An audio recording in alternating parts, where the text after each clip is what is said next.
আগুনের লেলিহান শিখা যখন দাউ দাউ করে জ্বলে, নিজের জীবন বাজি রেখে তখন আগুন নেভাতে ছুটে আসেন ফায়ার সার্ভিসের কর্মীরা। দেশে পর্যাপ্ত অত্যাধুনিক অগ্নি নির্বাপন যন্ত্র না থাকলেও চেষ্টার কোনো কমতি থাকে না দেশের গর্বিত এই ফায়ার সার্ভিস ও সিভিল ডিফেন্সের কর্মীদের।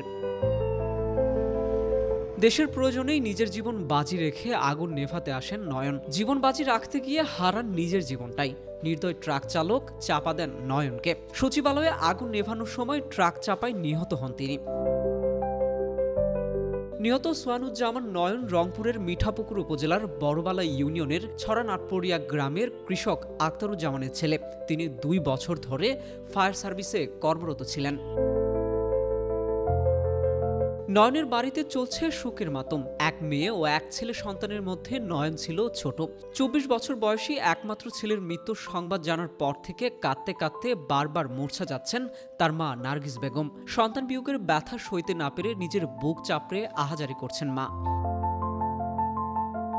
26 ডিসেম্বর বাদজোহর ফায়ার সার্ভিস ও সিভিল ডিফেন্সের হেডকোয়ার্টারে ফায়ার ফাইটার সোয়ানুজ্জামান নয়নের জানাজা অনুষ্ঠিত হয়েছে।